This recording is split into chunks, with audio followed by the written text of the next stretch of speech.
You know, they say you should never meet your heroes. Well, for young music producer Aaron Green, work would force him into doing just that. In a world that's losing its real rock stars, Aaron must retrieve former star Aldous Snow from rock bottom and get him to the Greek. I'm James Hawkinjos, and this is The Rewind. Fasten your seatbelts. It's going to be a bumpy night. Hey guys, this is Jimmy, and you're listening to The Rewind, presented by House of Havoc Podcast Network. Your scientists are so preoccupied with whether or not they could vision stuff that they got shut. Never tell me the odds. The Rewind. The Rewind. The Rewind. It's showtime. And we're back. Here we go. Back to back. What are we doing? We're talking about another movie. It's a classic from 2010. 2010. Stars Russell Brand and Jonah Hill. They travel all across 2 continents to try and get Aldous Snow to perform for his first night of his big tour in LA. We're talking about Get Him to the Greek. What's up, James Hawkinjos alongside Gage Zangi. This is The Rewind, and that was a perfect introduction. We are speaking of Get Him to the Greek, the standalone sequel to the 2008 film Forgetting Sarah Marshall, Yes. which we covered 2 weeks ago. 2 weeks ago, yes, to this date, and I made sure to wear the same exact outfit for this occasion. We covered it a few minutes ago, but, you know, we're releasing them We had to separately. do the back-to-back, and I didn't know why James wanted to do the back-to-back because I hadn't seen Forgetting Sarah Marshall before this morning. And then once Aldous Snow was introduced in the movie, I realized that they are related films. Yes, that's correct. This movie was created upon the success of Forgetting Sarah Marshall by Segal. I don't think he was as involved in this film as he was in Forgetting Sarah Marshall. But it's also Nicholas Stoller directing. Yes. Also Judd produced. This is actually written, directed, produced by Nick Stoller. He went for the triple threat on this one. Nice. Produced by Judd, obviously. Cast is Russell Brand as Aldous Snow. You got Jonah Hill as Aaron Green. Yep. You have Elizabeth Moss, shout out The Handmaid's Tale, as Daphne. Who plays Jackie? Rose Byrne plays Jackie Q. Okay.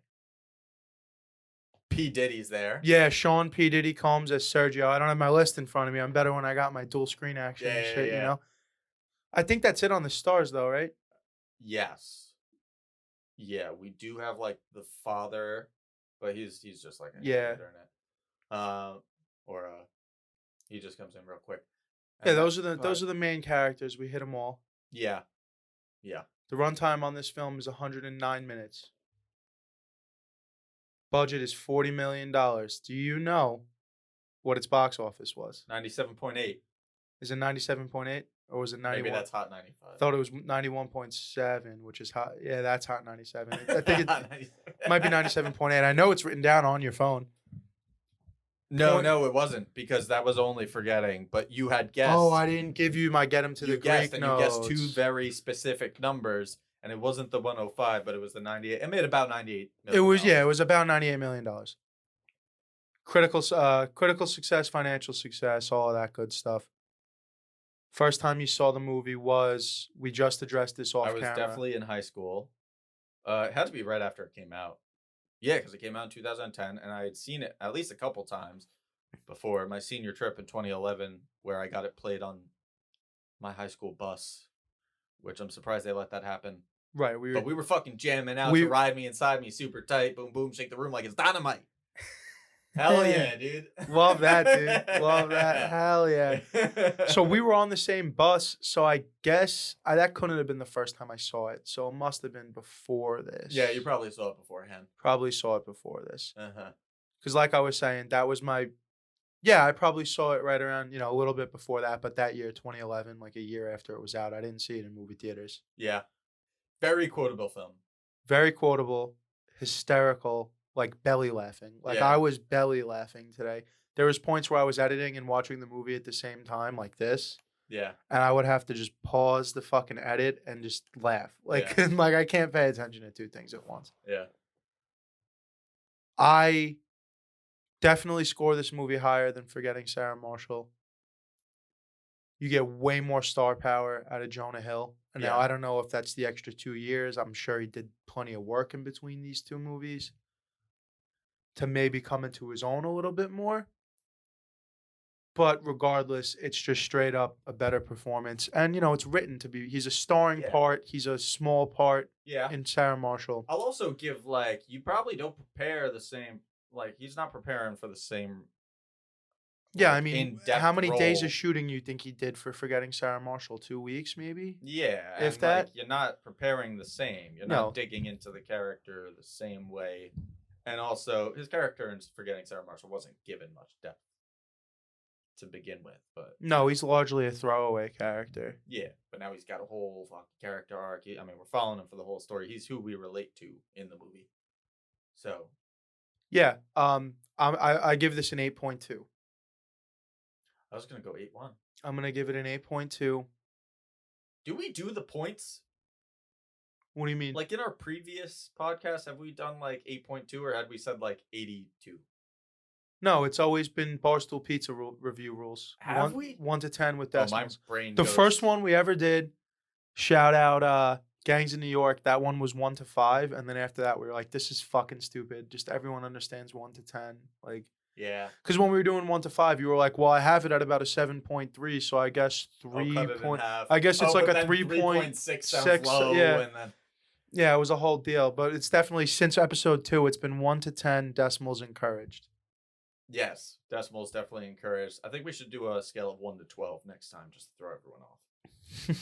when we do movies like trilogies and series and stuff, instead of fucking scoring them, you gotta place it.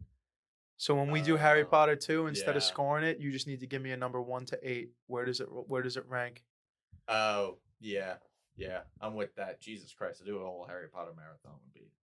I want to do all the Insane. Harry Potters. I just feel like if we do it, we got to do all 8 of them in a row, and then that's Not all- same day. No, not same day, but Soon. release release them concurrently. Yeah. I don't want to do Chamber or Sorcerer's Stone rather. Yeah. I almost said Philosopher's Stone, like we're not in New York. Like we're in fucking Yeah, UK. I'm, Hello? I'm fucking J.K. Rowling's cousin, dude. What's a sorcerer?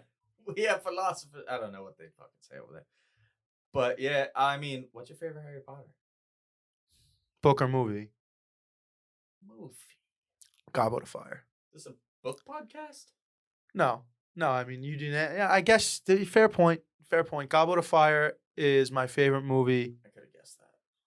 Hollows is probably my favorite book. You see, Order of Either the that Phoenix or is my favorite or movie. Prince. Really? Yeah.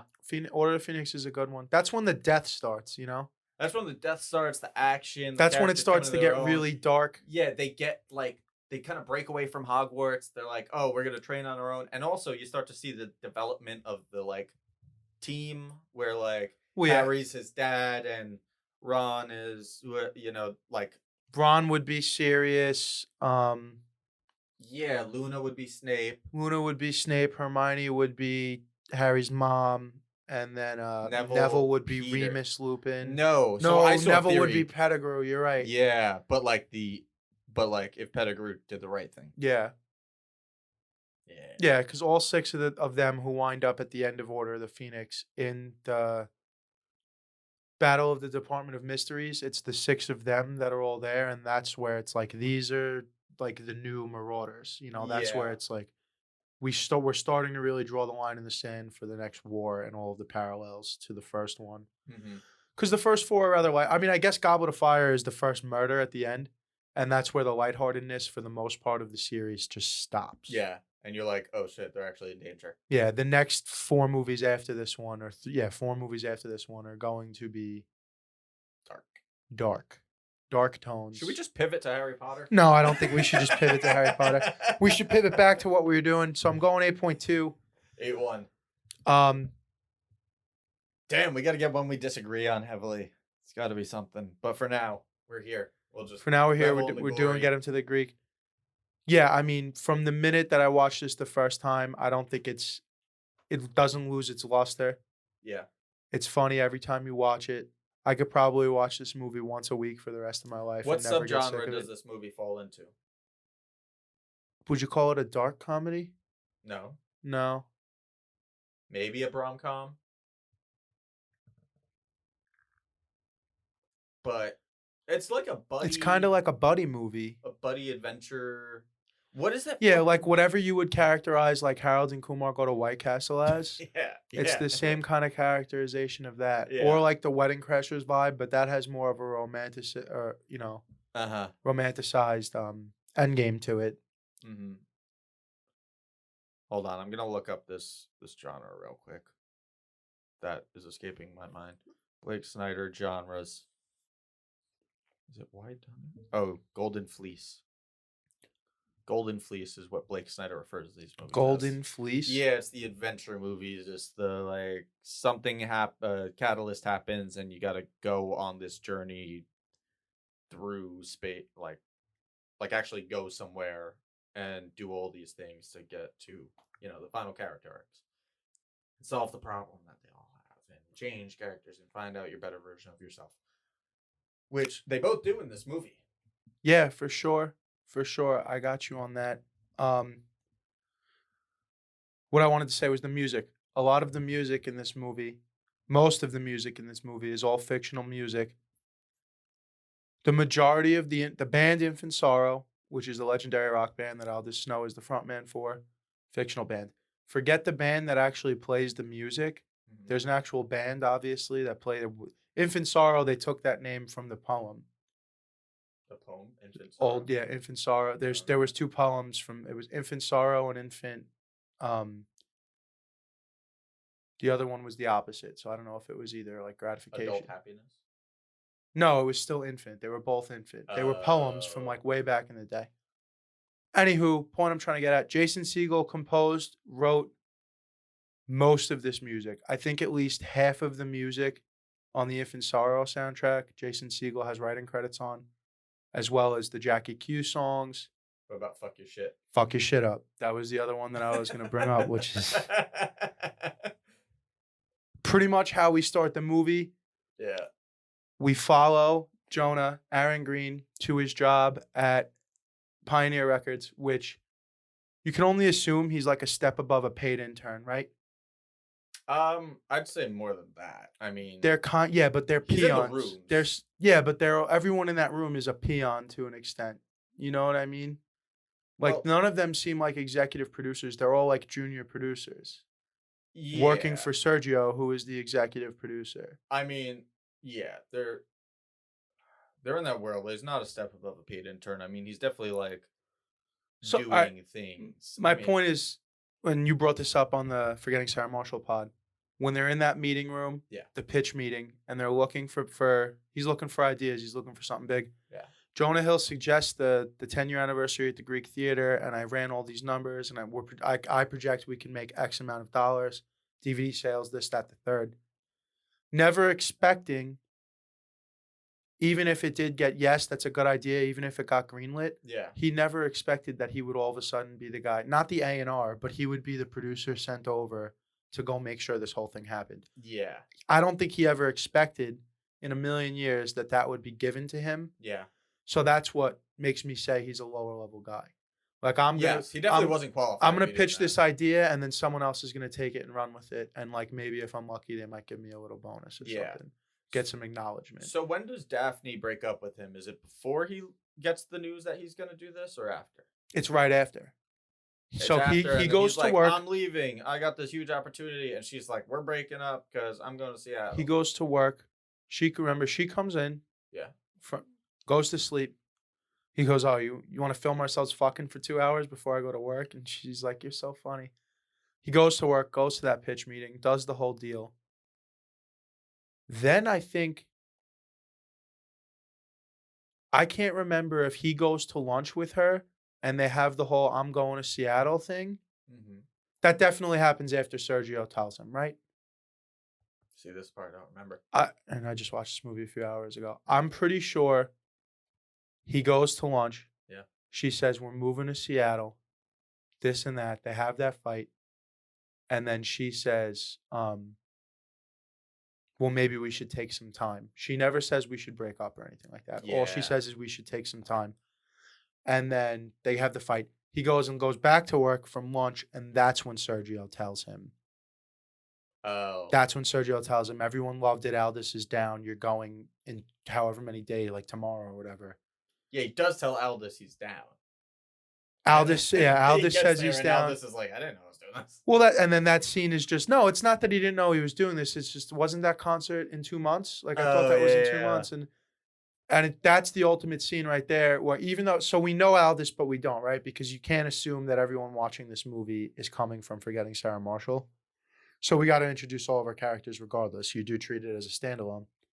So this is the first part of the movie where you see he's just surrounded by enabling yes men because it's his own mother. And then is that his manager or it's not his dad? Is it his father-in-law? Guy banging his mom?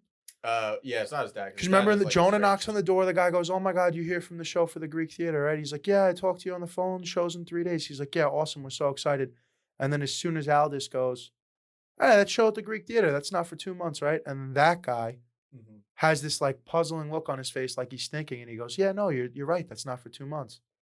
But he just opened the door and welcomed Aaron Green into the house, knowing exactly what he was there for and what the deal was. Yeah. So this is just a bunch of people that are walking around this guy like he's a ticking time bomb because, one, he's a volatile personality. Yeah. Right? This is what this scene is telling you. Yeah. Is that he's an explosive, volatile personality, and he's everybody's fucking nut.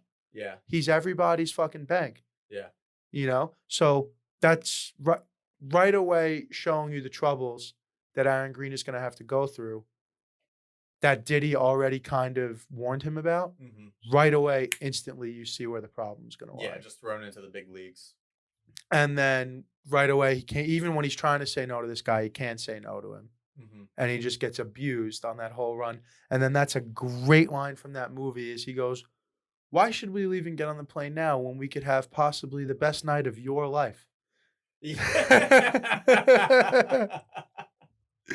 And then he's talking. He's like, "Oh, what's the matter, Aaron? The girls got you down, this and that." He's like, "Oh, you got a long-term relationship?" And he says, "Nah, we just broke up, actually." And that's the first time you ever hear the word "broke up." Yeah. It's the first time you ever hear that phrase. They never spoke about it. Because later, she's like, "What?" We broke up? She's like, "What are you talking? We live together." Yeah. But that's a great line, which I have in the finalist for best quotes for later on.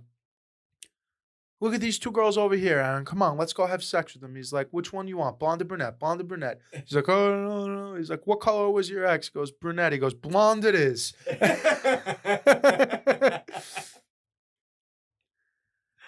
Yeah. Yeah. So what happens then to actually get Aldous to New York for the first time? No, they just basically party their asses off and they wind up scheduling the flight for 7:00 in the morning. And they wake up and get on the flight and fly over to do the Today Show. And that's with when contraband up the ass. No, that's that the didn't flight happen from yet? New York to LA. So they get to so they get to New York. Sergio tells him, you're in New York. Great. Your only job right now is to keep him sober for the Today Show." Yeah. As he says this, Aldous pulls out the flask.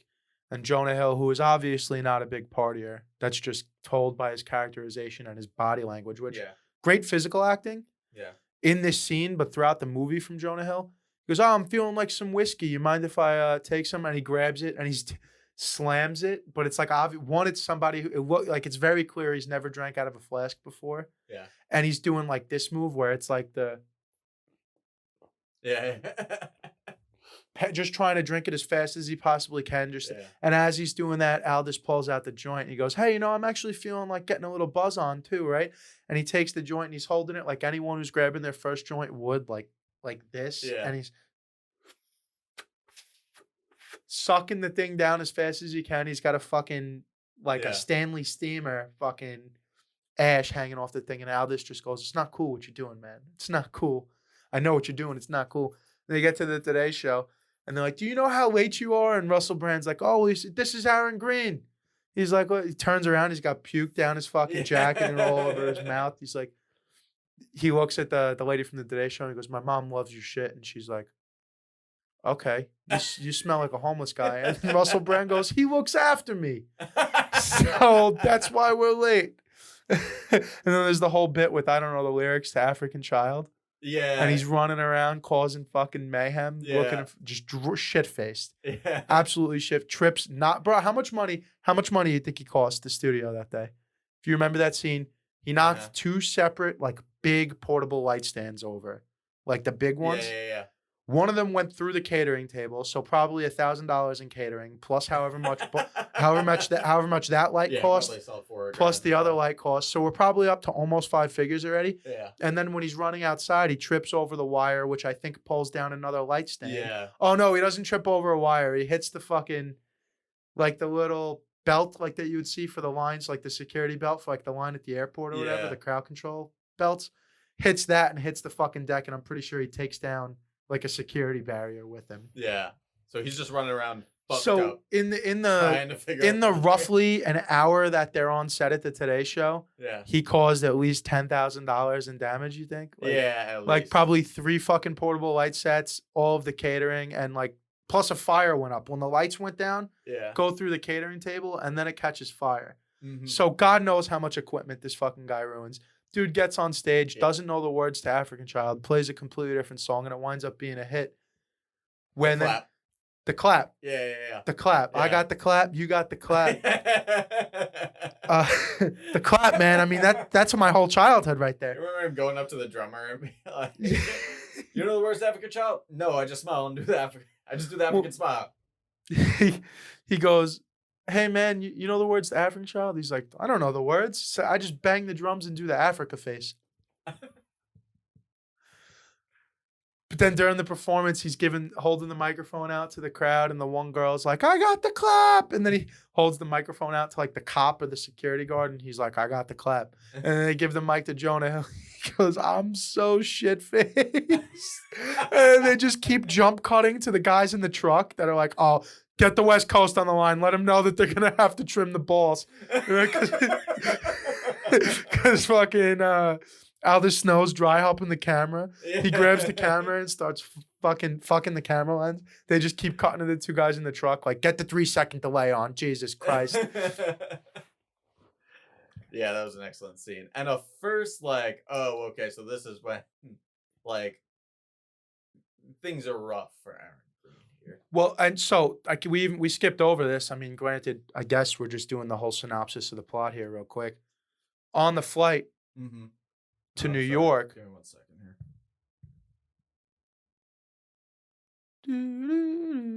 Yeah, we can put the clock up. Gage is ordering sushi for dinner with his Now we're getting gyros. Oh, I gyros. know, I fucked it.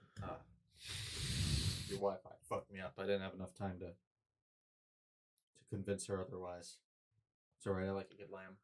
Yeah, pizza. good little lamb over rice platter. Can't beat Yeah. that.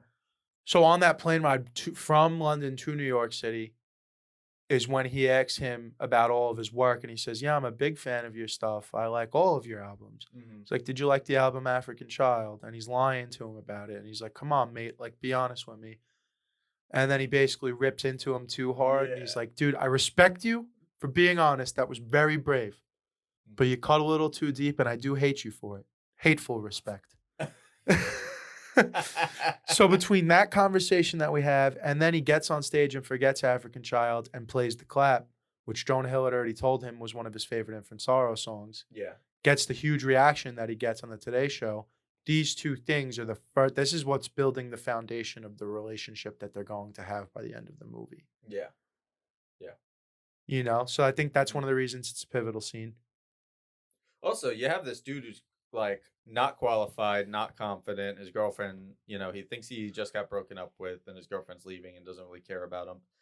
And then he has to go deal with this overly confident, arrogant person who also has a huge drug problem, who he doesn't know has as much bullshit yet. Like, he doesn't know all of Aldis's like divorce, child custody, all that stuff. He just sees like basically a god, and this god asks him for advice, and he gives it to him honestly, and then that god tells him, like, "I hate you now." He's like, "Who the fuck are you, mate?" He's Yeah. like, what'd you ever? How many #1 singles you ever write? Yeah, and so now you got this guy giving this poor kid terrible advice and basically teaching him how to be as a person, but teaching him wrongly. And now it's up to Jonah Hill to decipher that and choose like, okay, am I gonna believe you, or are there other ways to think and be? That's kind of like his whole arc throughout dealing with Aldous, is like finding the bullshit, and cutting through it. It's also sort of perfect in a way that he is super underqualified. Yeah. But he is a fan. He is Yeah. a real, true, genuine music fan. Yeah. Who can answer the questions that Aldous may have about his musical style and his musical direction and how he can be successful going forward. It's kind of like indirectly a perfect marriage that nobody knows is going to happen. You know, like in the beginning, Jonah's just like, fuck. Well, even by the end, Jonah's like, fuck this guy. Like, I don't care Yeah. if he kills himself, basically. Yeah. Aldous also drawing a made blank here. African Child as like his I'm gonna change the world song. And to do that, you gotta be a special type of person. To think like you well, but so that's the tip. this is my responsibility to make this song. I don't know if they based him off of anybody, if they based him off of Bono, right? Because I was gonna say Bono, because it just has a Bono feel to it. I mean, I think there's like elements of like, oh, take Bono and twist him into like the worst person. But the whole African Child deal is like they're shedding light on the celebrity who's become so famous that they've lost their touch with reality. Oh, that they become tone deaf? Yeah, that they're tone deaf to what's going on, and they think like everything he did about African Child was in the right mind, but in the right place. His heart was in the right place. Yeah. But he's so far removed from the real world and from these actual real problems that are going on in Africa, that it just winds up being a flop. And then, of course, now I don't think this term even existed back in 2010. But today, that would be like the white knight kind of a deal, right? Like, nobody's asking for you. He even says it when he's on set of African Child. He's like, oh, I told my team, like, I wanted kind of like a white African Christ from space. And this is what they came up with. He's like, now, I would never call myself white African space Christ. It's like, that's for other people to say. So he's even saying that, like, the joke is right on the head, like the white savior shit, where it's not going to play well because especially the people you're targeting are going to be like, we didn't ask for this. I don't think that him as a character was that self-aware. I think he was being arrogant. No, he was being arrogant, but it was written that way, like in the, you know what I'm saying? Like in jest. Yeah. Like, yeah. Yeah. And then that's one of the best parts of the whole movie is that whole opening scene where they're doing African Child and they go through all of the newspaper clippings and says, African Child is the worst thing for Africa since apartheid. And that's something you have to look because it's not visually spoken. Like a lot of people won't pay attention to those like newspaper clipping scenes that happen in movies. Every single one of those headlines is amazing. It's African Child, worst thing for Africa since apartheid. What was the other one? African Child comes in at number 3 behind famine and war as the most detrimental things to African history.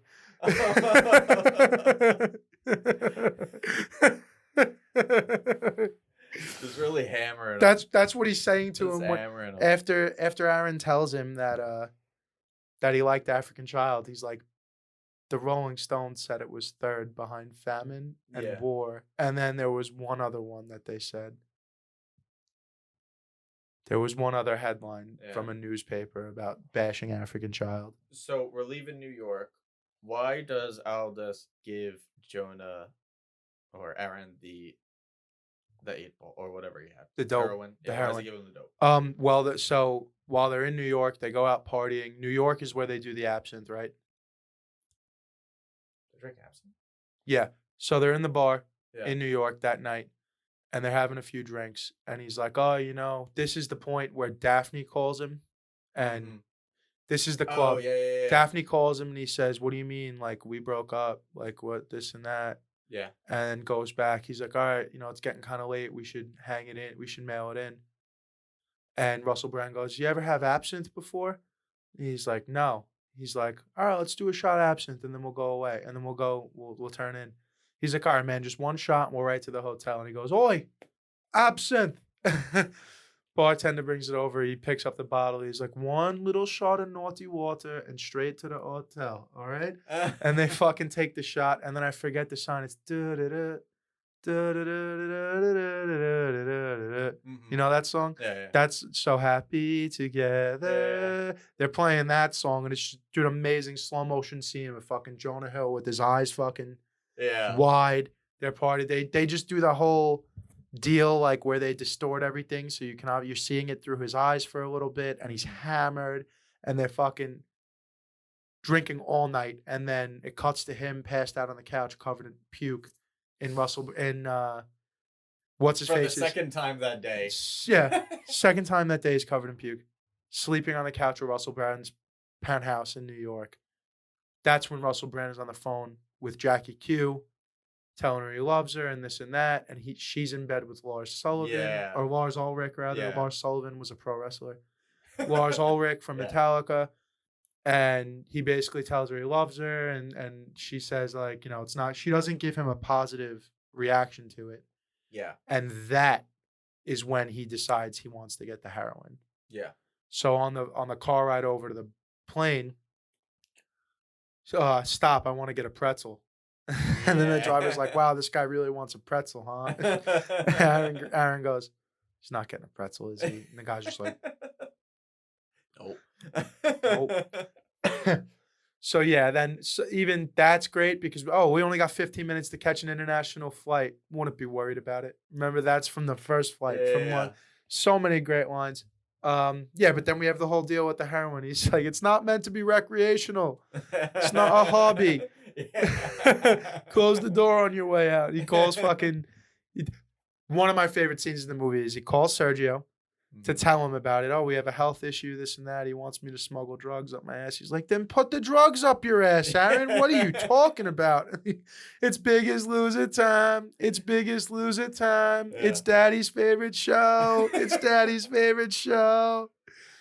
So why doesn't all this do it himself, though? Does he make a comment on that? I don't think he ever comments on it. I think it's just like a one, you're here to do stuff for me. Two, I'm not getting caught and going to jail. You're my mule. Yeah. Yeah. And then even to the point where he calls him a mule in the middle of the airport. Yeah. That's when he decides we're going to switch the tickets from LA to Vegas. Mm-hmm. I've decided I want to go see my dad. Mm-hmm. And this is where Jonah's trying to fucking tell him. He's like, oh, I did that special favor for you before. He's like, oh, you mean the heroin? He means the heroin. Yeah, way up in his asshole. He's like, he's a mule. He's a mule. Man. Yeah, so they pit stop in fucking Vegas, and then he talks to his dad. And Vegas is where some of the best parts of the whole film happen. I mean, Smoking Jeffrey. Come on. Well, I'm not even talking about the Jeffrey. First, they get off the plane. They get to the hotel. And Jonah's trying to like, oh, you made a huge tactical. He's like, he tells him you made a huge tactical error. He's like, I have your drugs now, this and that. He's not going to give them to him. Yeah. And then Russell Brand fucking chases him and sticks his hands up his ass and pulls them out. And then he rips it. And then he goes to the front and sees TJ Miller and says, I'm looking for a guest. And spells out heroin. TJ Miller gets stabbed. You have that whole ordeal. That all happens before the party in Vegas. Yeah. And then he comes back. He's like, sorry, man, I couldn't get your heroin. And Russell Brand's like, oh, I forgot I asked you to do that. No, that's all sorted. It's actually pretty easy to get heroin in Las Vegas. Oh my! I forgot about when Russell rips open the bag. When they rip open the bag in the room, and Russell's like, "I'm a drug addict. You just fucked with my drugs. Yeah. Now you gotta fix it. You just spilled my medicine." Yeah. He goes, I'm calm right now. He's like, 20 minutes ago, I was even calmer and I had my fingers up your asshole. You don't want to sit around another half hour, son, or I'll be fucking you up. Emily heard that through headphones before and fucking started laughing. Yeah, that's gold. Looking for a guest? H-E-R-O. Are you looking for heroin right now? Yeah. That's how you think you're going to ask me for heroin? Like you're looking for a guest in the hotel whose last name is Heroin? Yes, I do. Meet me outside the buffet in 20 minutes. Yeah. So that all happens before the party. Then do they go to the party? Then they go to the show where his dad plays in the cover band of the Rat Pack. Okay. And then after the show, they go to the after party. Yeah. And that's where Jonah Hill gets sodomized against his own will with the dildo. Yeah. That's where the Jeffrey takes place. Yeah. That's where Sergio shows back up. It's like, hope you had a long night's sleep because we're ready. It's time to mind fuck. Yeah. It's like, we're gonna party these people's asses off. They're gonna be running back to LA. Does him and his father have like they have like a conversation there, right? Like a heartfelt conversation. They have a conversation about how his father takes all of the responsibility for all of his talent. He says, all of your songs were written in the tip of my cock. Yeah. Oh my God. Yeah. He's like, oh yeah, Dad, I didn't realize musical talent came from the balls. He's like, that's it all. I wrote all those songs inside of your ball bag. He's like, is that? He's like, it's the way genetics work. He's like, I'm talking facts here. Like, you would have been nothing without me. Uh-huh. And they have that whole conversation. And then this is where Jonah Hill comes back from getting sodomized and sits down, and he's just like, and then they give him the Jeffrey. Yeah. They give him the hit of Jeffrey, which got to be the signature scene in the movie, right? Oh yeah. That whole deal, from the minute they sit down, yeah, he goes off and gets opium, little bleach on angel dust, if I'm not mistaken. Yeah. Kind of like a drug Neapolitan, so to speak. Yeah. That's got to be the signature scene in the movie. Everyone knows the stroke the furry wall deal. Yeah. He's freaking out. The stroke the furry wall. One of my favorite. It's not even really a funny line, but I've always thought it was like, it always grabbed me for some reason when Jonah's freaking out and his dad's egging him on. And he's got him stroking the furry wall, and he turns around. He's just stroke the furry wall. Just stroke the furry wall. He turns around. Dad, stop bullying my mate. It's one of my favorite lines. On the same side for once. What? Like they're on the same side. Yeah. Well, at this point, this is kind of where they are now on the same side in a way. Yeah. Not quite, because it gets worse before it gets better. Yeah. But you can tell at this point he's trying to help him out. Like, yeah. With the he calls furry. him his mate. He keeps coming back up to him, stroke the furry wall, stroke the furry wall. And then Sergio walks up to him and goes, this is what all pussy looked like in the 70s. And rubs his face in it. It's like, I miss it. Also, I love this shit. Also, you have the whole deal when they're arguing about the Rat Pack. And he's like, I'd be Frank. And they're like, oh, you can't be Frank. He's like, why? I can't be Frank. I got to be Sammy. He's like, why? I got to be Sammy because I'm black. They're like, well. He's like, I look more like Frank than I do like Sammy. Yo, he's great. And that was a character that I was like, once he popped up in Vegas, I was like, oh shit, you're in the fucking mix now. Yeah, he's like great. An old friend that just showed up to a party. It was good. He might be the linchpin that makes the whole movie work. You think so? I think so, yeah. Because he's the one telling Jonah. He's the one. Something goes wrong. He's the one like, who's supposed to be Jonah's safety net and keep moving yeah, forward. He's supposed to be the safety net that Jonah can call and he'll fix it. And instead, he's just like, nah, just dude, you get one moment.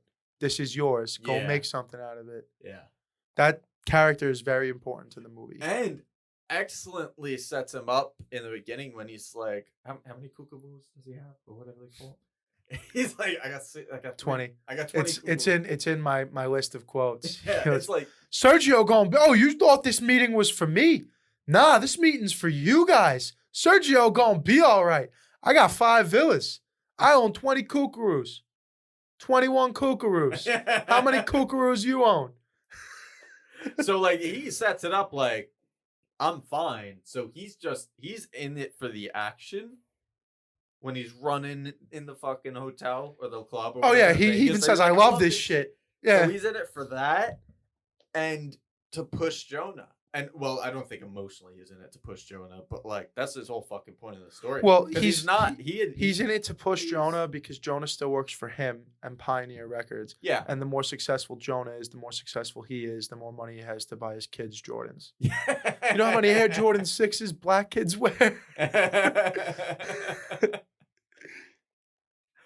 Yeah. How do they get to Vegas again? How do they get to Vegas? To LA. Do they drive? The last you see is them taking off in the car, and Sergio's chasing Oh them. yeah, they're running. Sergio's chasing them. He gets hit by the car. They stop. He gets up He and gets goes, up. "What'd y'all stop for?" and starts running again. And they're like, "Go, go, go!" And then I'm pretty sure they turn up in LA, which would make sense because Vegas to LA is only about 4 hours. Yeah. So yeah, they get to LA. Yeah. And they drop him off. He goes home.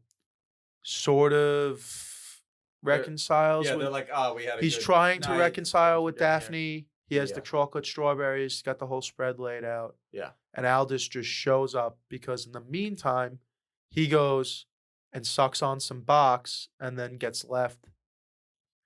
He goes to talk to his ex-wife to try. He walks in with a bottle of wine. Yes. He walks in with a bottle of wine and says, "Hey, how you doing, love? Could you use an orgasm? I'm giving them out for free lately."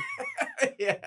Busts it out, dude. Sucks on the box, and then gets nothing in return. She's a Yeah. one-way player about it. Yeah. And then she tells him that Naples isn't his son, and that's when he says, "Come on now, like, don't use that to win an argument. You can't come back from that." Yeah. And that's what ultimately breaks him.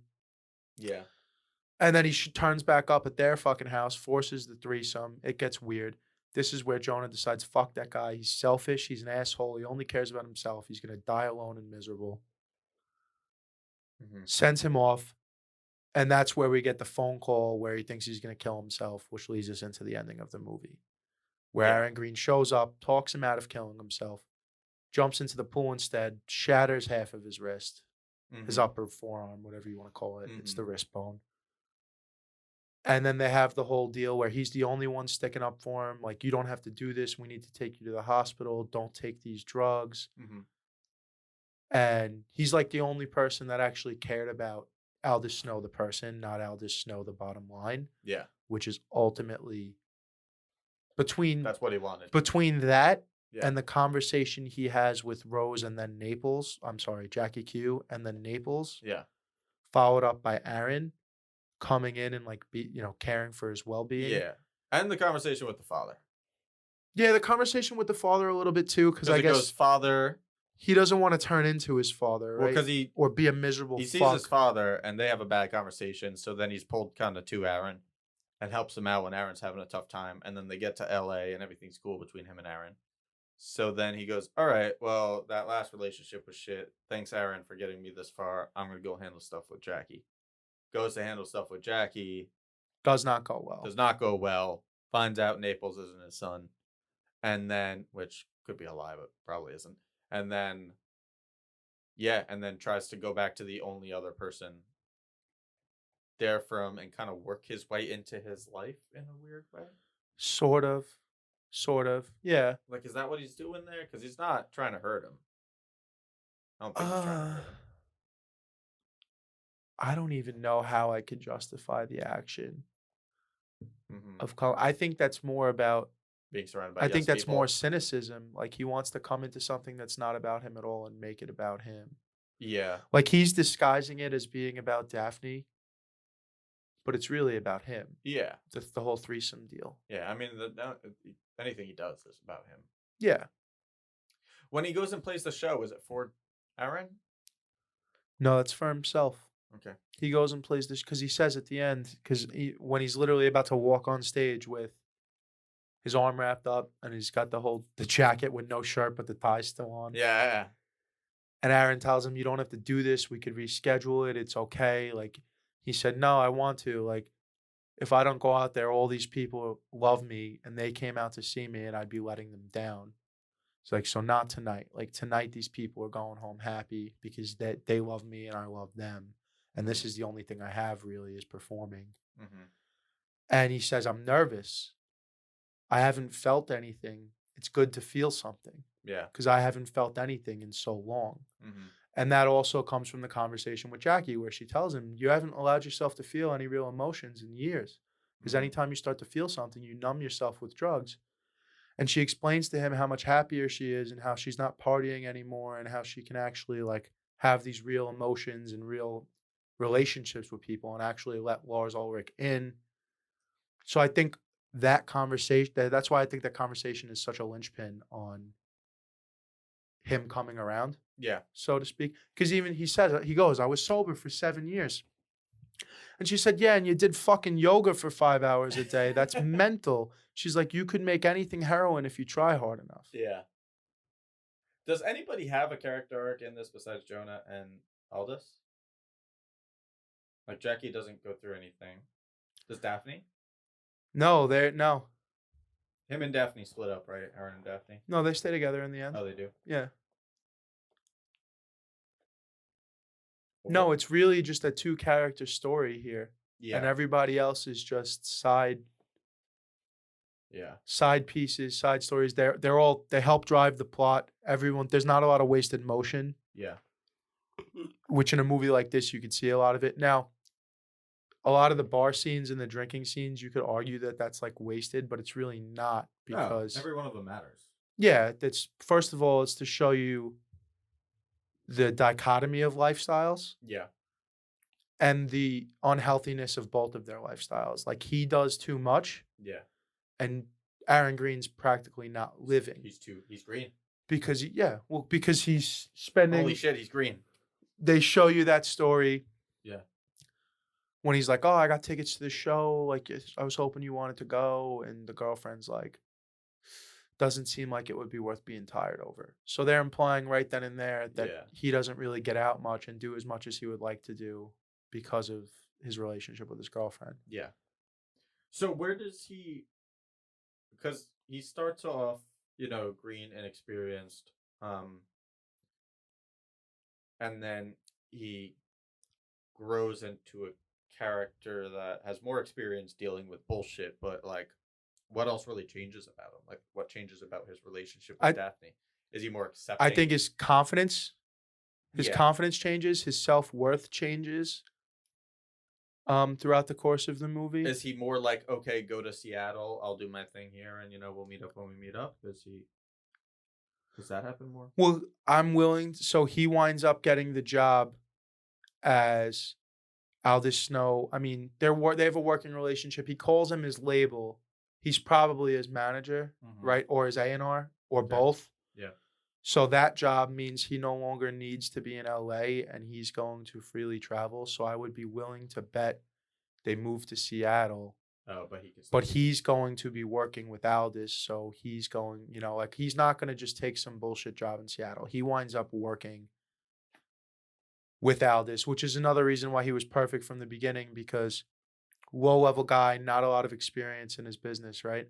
But he is an Aldous Snow fan, purist, and he does the whole thing. Aldous Snow should be 2 guitars, 1 bass, and a drum, heavy snare. He understands the artist. Yeah. So they're going to be able to, I would imagine they come back together, they work on the next album, and it's a #1 smash hit.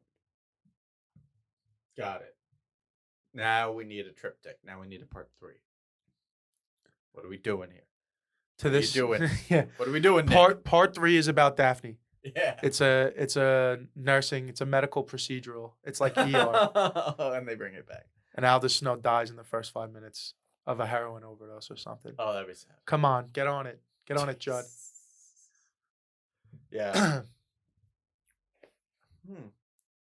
Should we take a break? Yeah, we could take a break. All right. What's up, guys? As everyone knows, this season we are on YouTube. Last season we weren't, and I got to be honest with you, we were dressing like shit a little bit, We weren't worried about what people saw. We were wearing pajamas. We had Anthony coming in wearing whatever sweats he wore to work that day. Half the time I'd roll out of bed and show up to the studio. But now the people are going to see us, and we got to look fresh. We want that fine Italian fucking material.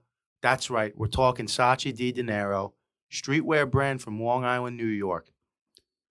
The gear is fire. It looks good. Right now I got the M5 Motivated Money Making Monday morning hoodie on, okay? You're going to be able to get this and so much more at SaatchiDiDinero.com. Promo code HAVOC is going to save you 10% off. That's SACCHIDIDENARO.com. HAVOC. Promo code HAVOC gets you 10% off. Always authentic, never counterfeit. Sachi Di Dinero. All right, and after a lovely synopsis of Get Him to the Greek, we have entered award show time here for you, for us, for this room, and that deer on the wall. And Head coach Mike Ditka. Hall of Fame coach Mike Ditka. Hey, Del Bears. Here we go. Oh, I lost myself. I've been in and out. It's all right. Oh, we're back in. All right. It's all good. So we ran through some of the best quotes already. Two of the ones that I had written down were the Sergio's gonna be just fine. yeah. I own 20 kookaroos. I'm sorry, I own 21 kookaroos. How many kookaroos do you own? And blonde it is. The blonde brunette, Yeah. blonde it is. That was one of them. So- I also love the it's Biggest Loser time. It's Biggest Loser time. It's Daddy's favorite show. It's Daddy's favorite show. Let's run it back real quick. Best actor. Best actor is 110% Russell Brand. Yeah, we got to give it to Russell. I mean, he's carrying the whole. He's the him. Thing. He's the him and get him to the Greek. Yeah. He's the one we're getting to the Greek. He's the pseudonym. No, pseudonym's not the word, but you know what I mean. Yeah, he's the catalyst. He's the problem, and he's the arc, and he's driving everything forward. You know, I mean, I mix up this a lot with his performance in Arthur, which I think is great. Arthur? Yeah. Like the King Arthur movie? No, his movie Arthur. He plays like a prince, like a prince of England type of character, and just like a man child. It's fucking awesome. They have him do a photo shoot with a horse, and he's scared of horses, so he won't go near it.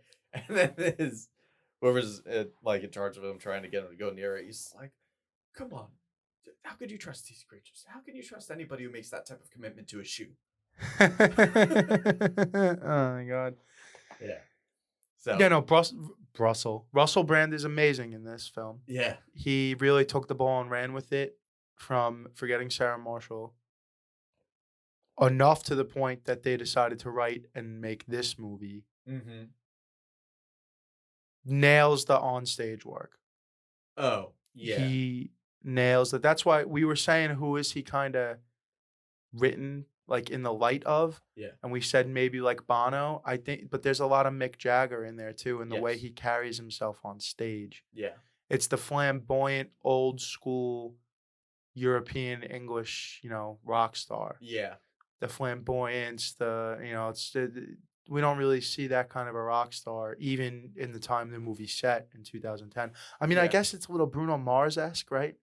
So he does he really makes you. I mean, he's fucking typecasted as dressing like that now. Like you think of Russell Brand and you think of this character. Yeah, wearing the man skirts. Yeah, he just man skirts. Well, that's more Forgetting Sarah Marshall when they're coming off the beach. He's got like his his little trunks on, and he's got like the beach like shawl around his hips. Oh yeah. But I'm thinking more like the leather pants, the see-through shirts, the Deep V. myriad of accessories. Yeah. Yeah. The fucking hands he's from the wrist down. He's got 5 pounds of jewelry on each Yeah. hand. Yeah, he couldn't slit his wrist if he tried. No, that's why he just drugs. Yeah. The easy way out. Yeah. But definitely, I mean, if you were to talk about best actress, it's between him and It's Jonah. between him and Jonah and Yeah. arguably Diddy, Sean Combs. Yeah. But I have a separate award for Diddy. You could throw Jackie in there, I guess. I mean, I believe she is who she is wholeheartedly. So, talking about Rose Byrne with Emily when we were watching the movie. Yeah. Now, this was a hard one for me to make the comparison for her. I had to explain it very much like I assume I'm going to have to explain myself to you. Had I had the Parlez-Vous boys with me right now, Yeah. they would get it. Rose Byrne is Scottie Pippen. Okay. in the sense that Scottie Pippen was a top 7 NBA player his entire career, Yeah. but he played on the same team as a guy named Michael Jordan. Yeah. So any other team in the NBA, he's the star, Yeah. but he had Michael Jordan on his team. Yeah. Rose Byrne is that in every movie she's in. She's amazing in Neighbors. She's the reason the entire movie Neighbors works. Yeah. Zac Efron is Michael Jordan. Mhm. She's Scottie Pippen in this movie, and Russell Brand is Michael Jordan. You know what I'm saying? Like, she's Okay. amazing, Yeah. but she's never the I get number the Scottie one. Pippen reference. I just didn't apply it to her career. I wasn't sure if you were talking about the character of Jackie. No. I mean Rose Byrne Yeah. across her career. Yeah. She's amazing. A great female lead. A great number 2. Yeah. I'm not saying she can't be a great number 1. I mean, find the movie in the comments. Let me know, and we'll do a podcast on that. Mm-hmm. But it just seems like every movie she's in, you want to say she's the best actor. Yeah. But no, it's Zac Efron in Neighbors 1 and Neighbors 2. Yeah. You know? Yeah. Now, should we just go into Heat Check then? Yeah, we Since can. like that's kind of like the like best actor is Russell Brand, but the number 2 kind of goes to the Heat Check. You know. Sort of, depending. Okay. Because, I mean, the Heat Check is for someone who does a lot with not a lot of screen time, in a way. So do you think know? like Sergio has too much screen time? I would argue that he is on the cusp. He's on the cusp of having too much screen time. I gave him a different award. I would allow it if It's you like want. 2 scenes and a VO. I would allow it. 2 scenes in a VO. Who I gave the Heat Check to, and honestly, it might just be more of we just move this to the scene, but I give it to Jake Johnson and Nick Kroll. In that pitch meeting in the beginning, Yeah. when Jake Johnson's phone goes off, and he makes him pick it up in the middle of the meeting, and he's like, "Hey, nah, bro, I can't really talk right now. I'm in the middle of a work meeting. My boss made me pick up the phone to embarrass me." He's like, "No, I swear to God, I'm not kidding. Yeah, I gotta go." And then he hangs up the phone, and then Diddy's like, "Throw that phone the fuck out of my office." And he's like, "What?" He goes, "Throw it out of my office." And he just turns around and whips the phone out of the office and sits back down. He And does then- get up to throw it out too. And then Nick Kroll says something about, I think I found something in this girl. I really think she might be the next Alicia Keys. And he's like, oh, now you're going to give me, do you remember the last person that you recommended? The last person you found? He's like, Chocolate Daddy. He's like, Chocolate fucking Daddy. Like, do you remember how many units Chocolate Daddy sold? He's like, 15,000. 15,000 units? He's like, I got 6 kids. That's when he says the line. Yeah, the You know how many pairs of Air Jordan 6 black kids wear? And then Nick Kroll's just real. He's like, I'm proud of every unit. Proud of every unit. And they keep yelling at him. And at the end, he's just being real quiet. The whole time he's being real quiet. And then at the end, he says something to him about wasting his time. And Nick Kroll goes, I'm sorry for my outburst. I'm having a panic attack. So I gave the 2 of them the Heat Check, but I think that might just be a best scene contender. So, TJ Miller. TJ Miller is also I thought about grouping all of the cameos together for one Heat Check for this movie. Okay. So everybody that, it's really Jake Johnson and Nick Kroll, but all of them that do the cameo in that pit, because Aziz, Mm-hmm. you got Aziz in the beginning. Yeah. Then you got the 2 of them.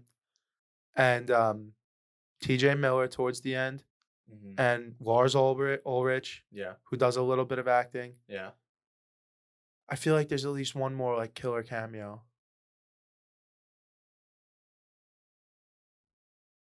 The dad's a contender for Heat Check. The dad's amazing. I would allow the dad. Yeah. Dad's not in it too long. He's pretty good. He's got some good. He does, and he's also pivotal. Yes. Very important to the. I think I Plot give of it the to movie. Dad. If Rose and P Diddy have too much screen time, I think I give it to the dad. I'm okay with that. Yeah. I'm okay with giving it to the dad. Nick Kroll, like, he's only in the movie for fucking 4 minutes. Yeah. And Sorry for my outburst. I just had a panic attack, or I'm having a panic attack. I just, So if you quiet. like the Kroll show, every bit of that little fucking instance Mhm. is the Nick Kroll comedy that you love. Like, Yeah. if you're a Nick Kroll fan, that's the stuff that I love out of Nick Kroll. Uh-huh. Not really into the Big Mouth thing, but I think Mhm. we're just a little old for it. I haven't. It wasn't seen- meant for us. I haven't It's seen the meant Nick for Kroll fucking show. kids who are. You haven't seen Kroll show? No, No, I'm talking about Big Mouth though. I've seen Big Mouth. Yeah. Yeah, Big Mouth. I feel like part of me just feels like we aged out of it because it's like meant for kids who are going through puberty or just went through puberty. I And think when- so. I feel like it's meant for kids. I mean, I feel like it's meant for people who have already been through. Yeah, but I I feel mean, like it's looking back and like laughing at, like, I don't know. I think it Bullshit. really hits. It really maybe. I mean, who am I to say who it was meant for? Nick Kroll. Fucking get at me in the comments, but it resonates the most with like 7th through 11th graders, and I know that because I watched my brother was in that age group at the time, and they all loved it. They couldn't Oh, get really? enough of it. Yeah, no shit. and it's kind of like. Mm-hmm. It's kind of like you're getting the sex ed without having to have the awkward conversations with a father or with an uncle or with an older brother. Yeah. You know, like a lot of kids by the time they're getting 8th grade, they don't need to ask the teacher any questions during the sex ed portion of health class because they have all of their answers already because they've seen 3 seasons of Big Mouth. Yeah. So. Kroll Show was just like sketch comedy. Oh yeah. Yeah, that was great, like awkward. Very similar to I Think You Should Leave. Oh, is it? Yeah. Interesting. Same brand. Nick Kroll does the same brand of comedy, kind of, in his Yeah. own way. It's not exactly the same. Okay. I can dig it. I should check it out. What's it on? It ran on fucking FX, I think. Oh, okay. So I'll look it up. You'd have to look. Best quote. Now you have to pick one. We ran through a gamut of quotes. I'm not gonna lie, I think mine is the medicine. Yeah, I think mine is. I am calm, mate. 20 minutes ago, I was even more calm, and I had my fingers up your asshole. You don't want to stick around for another half hour, or I'll be fucking you up, son. Yeah. That's mine. That's mine. I think that's mine. I'm trying to. I really love. Rolling Stone said that African child was 3rd behind famine and war as the most as the most detrimental things to African culture. What? The line to his dad too. Stop fucking with my mate. Oh, stop bullying my mate. Yeah, just like Dad, stop bullying my mate. the context that's in is great. Or when they're on the fucking absinthe Yeah. and Sergio's head is floating around. He's Mhm. like, look, I'm eating my own head.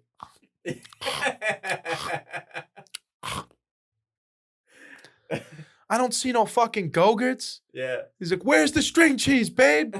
It's in the dairy drawer under the Go-Gurts. I don't see no fucking Go-Gurts. He's just pissed the whole time. Ultimately, I'm going, I gotta go the fingers in the asshole. Yeah. You know what? I think I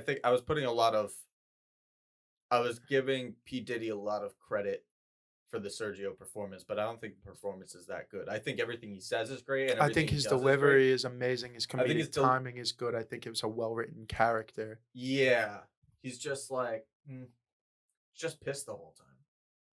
Like, yeah, I'm but kinda he's comparing- he's playing an act though. Yeah. Oh, so that I didn't want to forget this. Twice I've made mental notes not to forget this. It's what happens when you go without a producer. What do you want to do? Hey. In the beginning, when he tells him that he's going to London to get Aldous Snow to bring him to the Greek theater Yeah. in 3 days, he explains the mindfuck to him. Yeah. He's like, yeah, that's the art. He's like, you feel, I'm mind fucking you right now. Yeah. He's like, are you? He's like, you can't feel my dick fucking your mind? He's like, not really. He's like, that's the art of the mind fuck.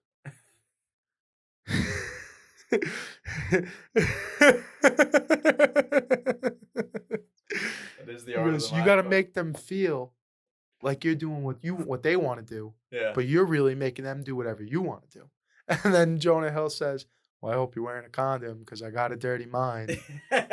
He looks at him like, what the fuck is wrong with you? But yeah, that being said, I'm still fingers in the asshole for sure on best quote. Yeah. I think that's great.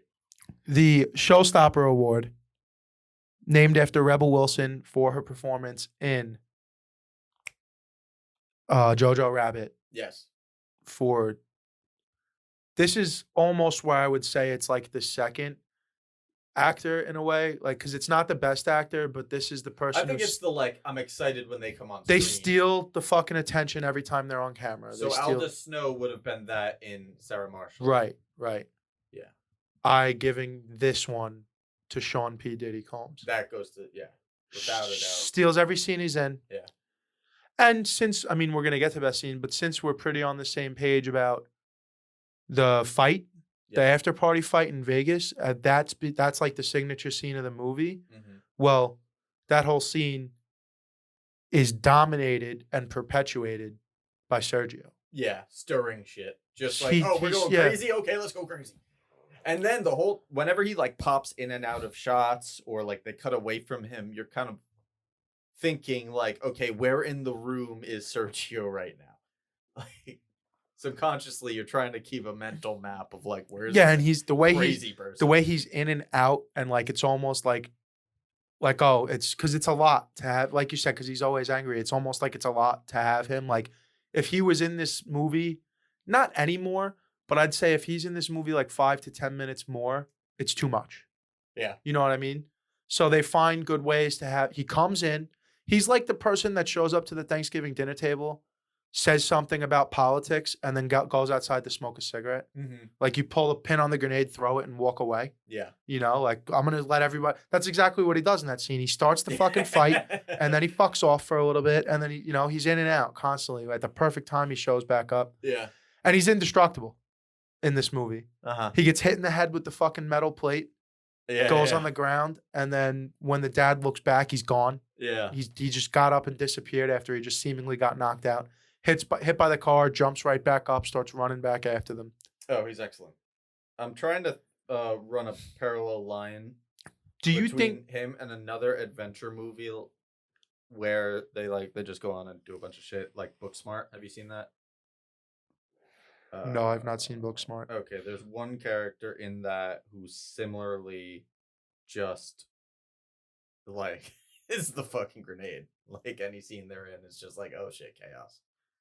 And it's excellent. But you should see Booksmart. Do you think it's Sergio's character is written in a way to mirror the industry?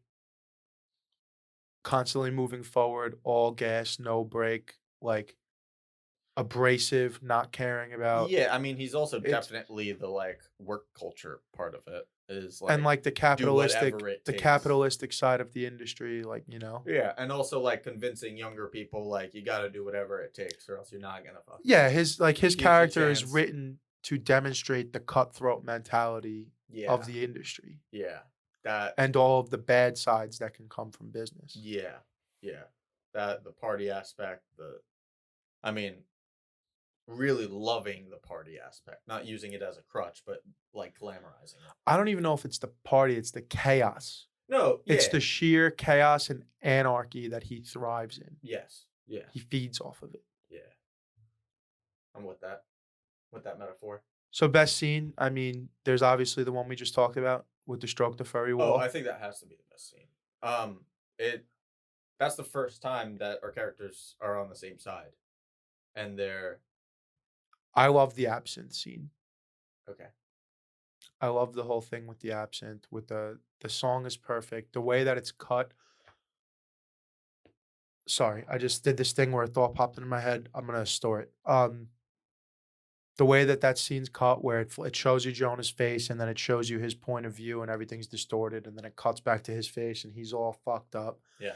And then they show you Russell Brand, who's partying, but in control of himself. So it's the dichotomy of the two of them. And obviously he purposely did it so he would be too fucked up to get him home. Mm-hmm.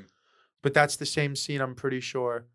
He throws up on a girl on the dance floor during that scene.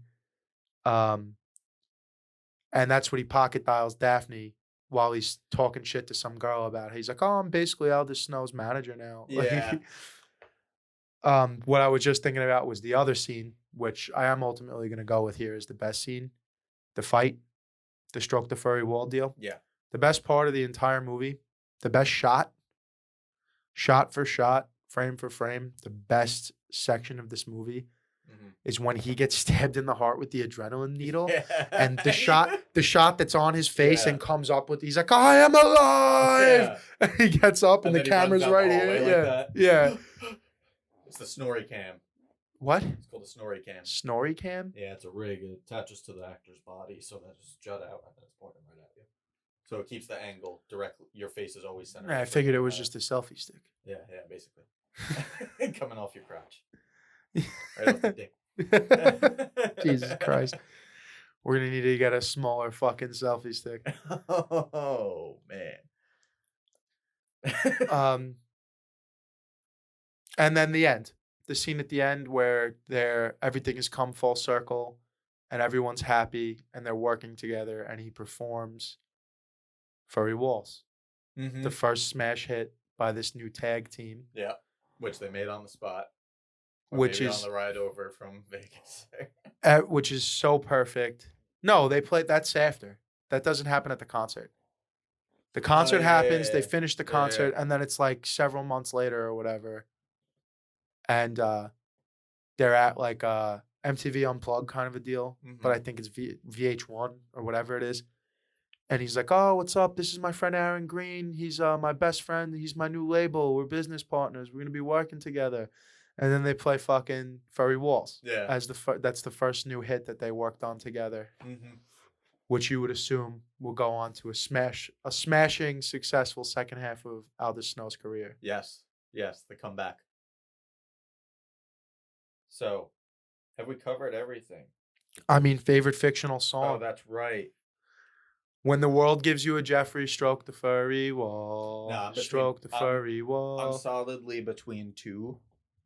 And that's Boom Boom and Fuck Your Shit. Which one's Boom Boom? Ride me inside me, super tight. It's called Super Tight. Super Tight, Yeah. that's it, yeah. Super tight. Fuck your shit up. What about... What's the O song? How does that go? When she's like, I'm talking about my asshole. A ring around my dirty posy. I'm talking about my asshole. Indeed. Not up there, but I wanted to give it a shout out. What about Bangers, Beans, and Mash? Oh fuck! How does that go again? Like, will you come for my bangers? Yeah. My beans and mash. Yeah. So won't you call and come home? Please call and come home. I actually used to listen to this album on drives. It's actually worth talking about this album. They purposely did this soundtrack to play, look like, and everything, sell everything. They wanted it to sell and look and play as an actual band's album. Yeah. As opposed to a traditional movie soundtrack. Yeah. With that being said, there's a whole separate soundtrack of music that they bought. Yeah. For the movie soundtrack that is not on that album. The album is all the Infant Sorrow music. It's all the Infant Sorrow and the Jackie Q music. There's more Infant Sorrow music that wasn't in the movie too. Yep. Yeah. Mm-hmm. It's pretty ridiculous. But Fuck Your Shit is my favorite song, I think. Yeah. Gonna fuck your shit. I'm gonna flip that switch up. Gonna scratch that itch. Because it was perfect because at the time, it really, now in 2021, you look at the state of hip hop and it's just, it's enough to make fucking Tupac roll in his grave and Biggie fucking roll in his grave. What's going on nowadays? You sound so old. Well, I picked people that were dead in classic. I'm not going to say, it's enough to make fucking Juice WRLD roll in his grave because that's not tasteful. I think the message is what sounds old, not the people you chose. Well, come on now. We're pretty modern hip hop fans. Yeah.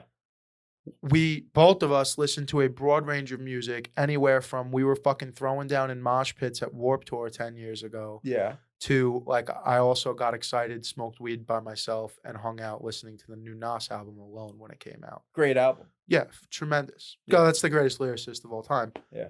Which plays into my point where I think the reason Fuck Your Shit Up resonated so much with us was because it was a parody about the The current successful hip hop music that was Yeah. going on at the time, Yeah. where it just resonated with us because we were like, I'm pretty sure I've heard like something very similar to this that just won a Grammy. Like, Yeah.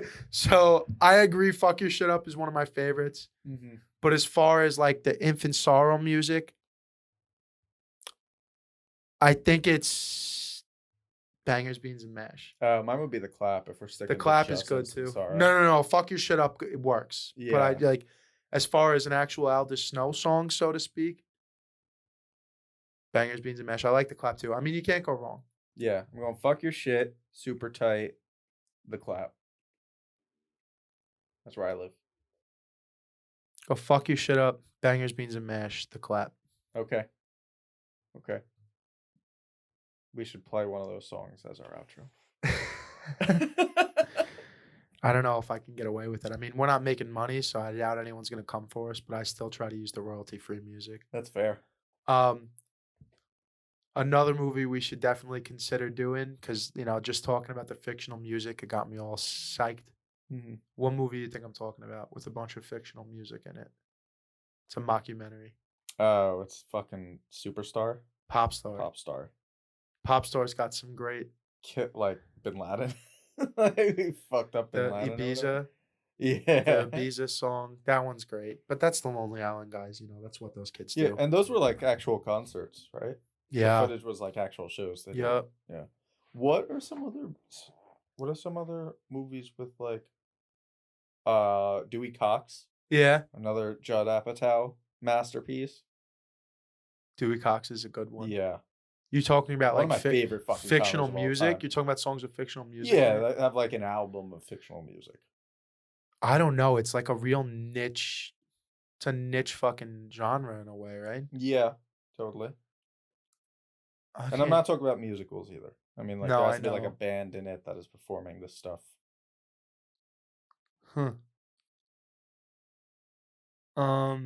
Scott Pilgrim. Scott Pilgrim. Well, they only got the one really. The Black Sheep song. Well, no, they play, I think, 2 or 3 separate songs. Their band, and then you have the song that there's at least 2 songs that Envy's band sings. I thought they just do the Black Sheep, the Hello Again, Friend of a Friend song, but then everything else is kind of just like music playing. Is there like an actual song? Well, they have the Scott Pilgrim, their band. They have Launchpad McQuack. Okay. That's the song that's like shit, how does it go? I can't fucking remember how it goes now. It's the first song that they're practicing. Yeah, but it just like, I don't know, to the movie it feels like it's just like sounds happening. Yeah, in a way, I guess. That's all adding to the fact that it's supposed to be like a comic book, though, Yeah. It's like secondary.